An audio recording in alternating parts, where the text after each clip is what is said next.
રાજકોટમાં એક પરિવાર હતો અને એ પરિવારમાં આજથી 15 વર્ષ પહેલા 21મી ફેબ્રુઆરી 2002ના રોજ એક બાળકનો જન્મ થયો.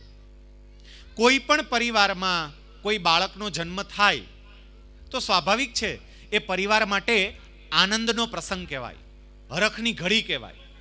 એક નવો સભ્ય આવ્યું અને નવા સભ્યને વધાવવાનો ઉમંગ પરિવારના એકો એક સભ્યને હોય એ સ્વાભાવિક અને સહજ છે. પરંતુ આ પરિવારમાં બાળકનો જન્મ એ આનંદનો અવસર નહીં, દુઃખની ઘટના હતી. બાળકનો જન્મ, નવા સભ્યનું આગમન અને છતાંય દુઃખ. આવું કેમ? કારણ કે જે બાળક જન્મ્યો એ બાળકને ભગવાને નાક નહોતું આપ્યું, હોઠ નહોતા આપ્યા, તાળવું નહોતું આપ્યું, આંખો નહોતી આપી અને એનું મગજ પણ બરોબર કામ નહોતું કરતું. ડોક્ટરોએ તો પરિવારના સભ્યોને એવી સલાહ આપી કે આ છોકરાને ઇન્જેક્શન આપી આપણે શાંત કરી દઈએ. સાવ સરળ રીતે તમને કહું તો ડોક્ટરોએ એવી સલાહ આપી કે આ છોકરાને ભગવાન પાસે પાછો મોકલી દઈએ. કારણ કે આ છોકરો રહેશે અને છોકરો મોટો થશે તો એના માટે પણ તકલીફ અને પરિવાર માટે પણ તકલીફ. આ કુદરતનો અધૂરો નમૂનો છે. કુદરતે એક ઉણપ નથી આપી, આ છોકરામાં કુદરતે ઉણપોનો ઢગલો કરી દીધો છે.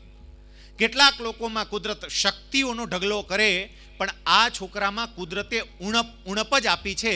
માટે આ છોકરાને ભગવાને જેવો આપ્યો છે એવો જ પાછો આપણે ભગવાનના દરબારમાં મોકલીએ. જ્યારે આ વાતો ડોક્ટરે કરી ત્યારે આ છોકરાના દાદા એ ડોક્ટરોને એવું કહે છે કે ડોક્ટર સાહેબ આવી વાત બિલકુલ નહીં કરતા. સાહેબ, ભગવાન આખા બ્રહ્માંડનું સંચાલન કરે છે અને કયા જીવને કયા ઘરે મોકલવો એ ભગવાને નક્કી કર્યું હોય. સાહેબ, આ છોકરાને ભગવાને મારા ઘરે કેમ મોકલ્યો હશે?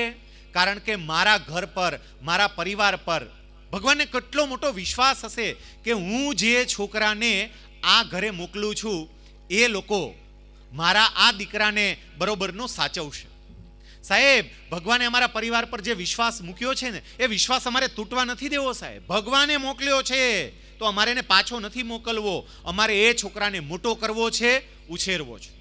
એટલું જ નહીં, આ દાદા એની હકારાત્મકતા તો જરા વિચારો. એ દાદા ડોક્ટરોને એવું કે સાહેબ કોઈ મોટો ઉદ્યોગપતિ હોય, એના કારખાનામાં જુદી જુદી વસ્તુ બનતી હોય અને કદાચ એવું શક્ય છે કે ક્યારેક કોઈ વસ્તુ થોડી ઉણપવાળી પણ બને, ખોડ ખાપણવાળી બને, ખામીવાળી બને. તો આવી ખામીવાળી વસ્તુ એ ઉત્પાદન કરનારો કંપનીનો માલિક માર્કેટમાં ન મૂકે. જો માર્કેટમાં મૂકે ને તો એને કારણે એનું મૂલ્ય, એની કંપનીની વેલ્યુ ડાઉન થાય.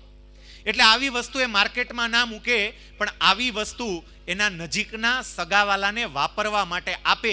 એમ ભગવાને આ છોકરો મારી ઘરે આપ્યો. સાહેબ, હું ભગવાનની નજીકવાળો હોઈશ, આ ભગવાનની કંપનીનું બગડેલું પીસ છે અને મારી ઘરે મોકલ્યું તો એનો મતલબ એમ કે હું ભગવાનનો નજીકનો સગો હોઈશ એટલે મને આપ્યું છે અને માટે મારે એને સાચવવો છે, મારે એને મોટો કરવો છે.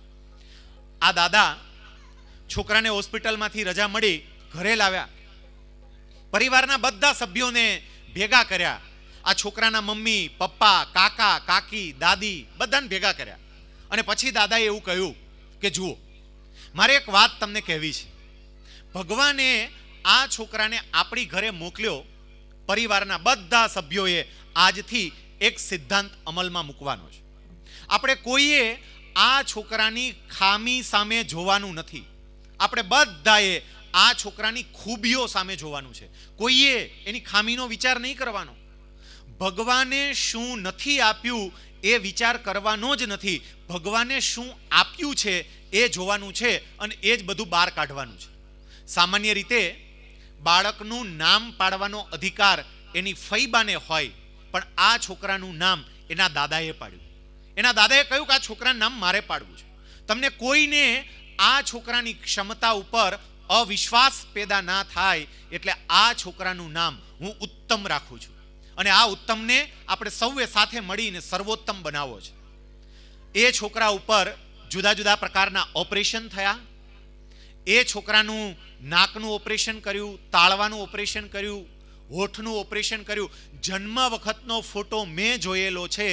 એ છોકરાને જન્મ વખતે નાક અને હોઠ ન હોવાને કારણે અહીંયા મોટું બખ્ખું હતું, બાખોરું જ હતું સીધું.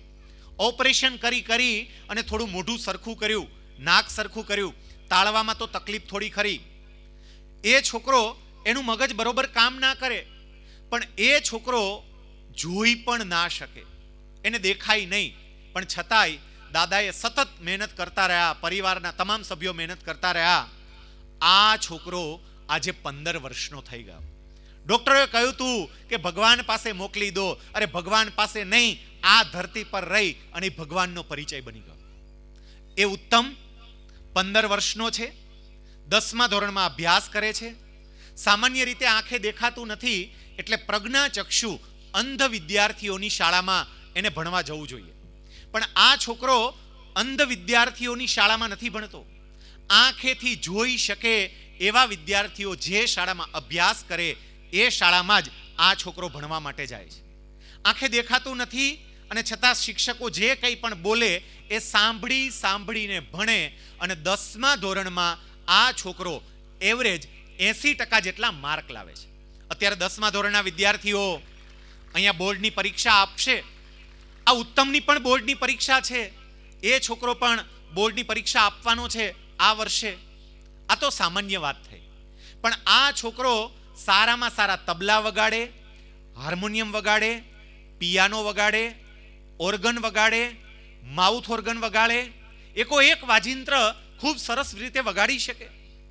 એ છોકરો એ માત્ર વાજિંત્રો વગાડે છે એટલું નહીં, કમ્પ્યુટર પર ખૂબ સરસ રીતે કામ કરે. જરા કલ્પના કરો, આંખેથી દેખાય નહીં અને કમ્પ્યુટર ઉપર કામ કેમ થાય, પણ આ છોકરો કમ્પ્યુટર ઉપર કોઈ પણ જાતની ભૂલ વગર ટાઈપિંગ કરી શકે. માત્ર કીબોર્ડ ઉપર એની આંગળી ફરે અને છોકરો ટાઈપિંગ કરે સ્પીડ સાથે. રાજકોટ મારી ઓફિસમાં, મારી ચેમ્બરમાં આ છોકરાને મારા જ કમ્પ્યુટર પર બેસાડીને મેં કામ કરાવ્યું છે, પણ એ છોકરાએ અદ્ભુત કામ કર્યું છે કમ્પ્યુટર પર. એથી આગળ આપણને સંસ્કૃતનો એકાદો શ્લોક જો કંઠસ્થ કરવાનો કયો હોય, યાદ રાખવાનો કયો હોય, તો પણ આપણને તકલીફ પડે. આ છોકરાને શ્રીમદ ભગવત ગીતા એના 18 અધ્યાય અને 18 અધ્યાયના 700 શ્લોક થાય.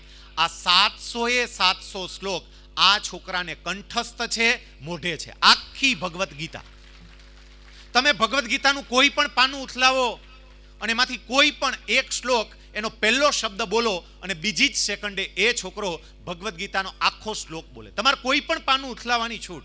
અદ્ભુત રીતે એ પોતાનું આ જ્ઞાન પ્રદર્શિત કરે. આપણા જુદા જુદા 108 ઉપનિષદો અને એ પૈકી 11 ઉપનિષદો એ અગ્રગણ્ય ઉપનિષદો કહેવાય. આ છોકરાને એ 11 ઉપનિષદો પણ એ કંઠસ્થ કરવાની શરૂઆત કરી. એ પૈકી તૈત્તરીય ઉપનિષદ એણે કંઠસ્થ કરી લીધું. જુદા જુદા સ્ત્રોત્ર કંઠસ્થ, જુદી જુદી વ્યાખ્યાઓ કંઠસ્થ, જુદા જુદા પ્રશ્નોના ઉત્તરો પૂછો, એ ફટાફટ પ્રશ્નોના ઉત્તરો આપે. આ છોકરો કેટલો આગળ વધતો ગયો. આટલું નહીં, એક સમયે ડોક્ટરોએ એવું કહ્યું હતું કે આ છોકરાને ઇન્જેક્શન આપીને શાંત કરી દો.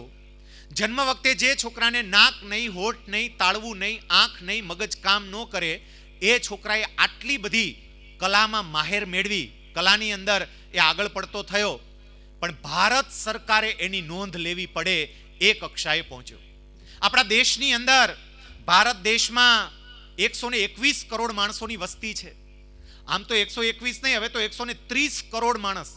130 કરોડ માણસનો આ દેશ, અને એ દેશમાંથી દર વર્ષે આવા ચુનંદા બાળકોને શોધીને ભારત સરકાર આપણા દેશનો બાળકોને સર્વોચ્ચ એવોર્ડ બાલશ્રી એવોર્ડ આપે છે. એને રાષ્ટ્રપતિ એવોર્ડ તરીકે ઓળખવામાં આવે છે. રાષ્ટ્રપતિ એવોર્ડ મેળવવો એ દરેકનું એક સપનું હોય. આગળ પડતી વ્યક્તિ હોય એવું ઈચ્છતી હોય કે એમને રાષ્ટ્રપતિ એવોર્ડ મળે. આ છોકરો રાષ્ટ્રપતિ એવોર્ડ લાવ્યો છે. રાષ્ટ્રપતિ એવોર્ડ લાવી આપણા રાજકોટ જિલ્લાને એને ગૌરવ અપાવ્યું છે.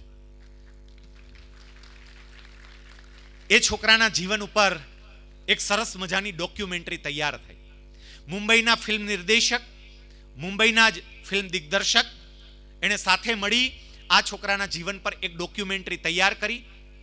હમણાં જ મુંબઈની અંદર એક સ્પર્ધામાં સમગ્ર ભારતમાંથી 1300 ડોક્યુમેન્ટરી રજૂ થઈ અને 1300 ડોક્યુમેન્ટરીમાંથી આ છોકરાના જીવન પર બનેલી ડોક્યુમેન્ટરી સમગ્ર ભારતમાં બીજા નંબર પર આવી. એટલું નહીં, વિશ્વના જુદા જુદા 17 દેશોની અંદર આ છોકરાની ડોક્યુમેન્ટરી પ્રદર્શિત કરવામાં આવી. વિશ્વના 17 દેશોમાં. સમગ્ર વિશ્વની અંદર બે મોટા ફેસ્ટિવલ થાય, કાન્સ અને ઓસ્કાર. આ કાન્સ અને ઓસ્કારની અંદર પણ આ છોકરાના જીવન પર બનેલી ડોક્યુમેન્ટરી એ પબ્લિશ કરવામાં આવશે, ત્યાં રિલીઝ કરવામાં આવશે. અને ડોક્યુમેન્ટરી બનાવનારા દિગ્દર્શકને, એના પ્રોડ્યુસરને એને પૂરતી ખાતરી છે કે આ છોકરાની તૈયાર થયેલી ડોક્યુમેન્ટરીને 101% ઓસ્કાર એવોર્ડ મળશે. ભારતનો નહીં, વિશ્વનો ઊંચામાં ઊંચો એવોર્ડ આ છોકરો લઈને આવશે. કેટલું બધું આ છોકરામાં ભગવાને ઠાંસીને ભર્યું છે. અને તમે મોવિયા ગામના સૌ ગ્રામજનો, આજુબાજુના ગામના સૌ ગ્રામજનો, સૌ વિદ્યાર્થીઓ અને સૌ વિદ્યાર્થીઓના વાલીઓ એટલા નસીબવાળા છો કે આ વ્યક્તિ, એમને મળવું, એમની સાથે વાત કરવી, એમને સાંભળવો, એની કલા જોવી એક સૌભાગ્ય છે. મોટા મોટા શહેરોની અંદર આનો કાર્યક્રમ થાય. આપણા એશિયા ખંડનો સૌથી મોટામાં મોટો હોલ એ ષણમુખાનંદ હોલ મુંબઈની અંદર આવેલો છે. એ મુંબઈના ષણમુખાનંદ હોલમાં, સમગ્ર ભારત નથી કહેતો, એશિયા ખંડનો મોટામાં મોટો હોલ, અને એ હોલની અંદર મારું પ્રવચન અને ઉત્તમનો કાર્યક્રમ, અમને બંનેને ત્યાં પરફોર્મન્સ કરવાનો સરસ મજાનો ચાન્સ મળ્યો મુંબઈની અંદર. ભારતના જુદા જુદા અન્ય રાજ્યોની અંદર પણ આ છોકરાના પરફોર્મન્સ રજૂ થાય. મોટા મોટા શહેરોમાં એના પરફોર્મન્સ રજૂ થાય. એ છોકરો, મેં જેની તમને વાત કરીને, એ ખાલી વાત નહીં. મણિભાઈ, અંકુરભાઈ, ચિરાગભાઈ, આ એવી વ્યક્તિઓ છે કે જે સારી વ્યક્તિ વિશે સાંભળે તો માત્ર સાંભળીને બેસી ના રહે. એમણે કહ્યું કે શૈલેષભાઈ, ગમે એમ કરો, આ છોકરાને આપણા વિદ્યાર્થીઓ, આપણા વાલીઓ અને આપણા ગામના લોકો એની સાથે મુલાકાત કરાવી છે. અને આપણે બધા ભાગ્યશાળી છીએ કે આજે મેં તમને જેની વાત કરી એ ઉત્તમ મારું, એને તૈયાર કરનારા એના દાદા કુંવરજીભાઈ મારું અને દાદીમાં પુષ્પાબેન મારું એ આપણી વચ્ચે અહીંયા ઉપસ્થિત છે. હું વિનંતી કરીશ ઉત્તમ મારું ને કુંવરજીભાઈને, પુષ્પાબેનને કે અહીંયા મંચ ઉપર આવે ને આપણે બધા એકવાર જોરદાર તાળીઓ સાથે આ રાષ્ટ્રપતિ એવોર્ડ વિજેતા બાળકને અહીંયા વધાવીએ.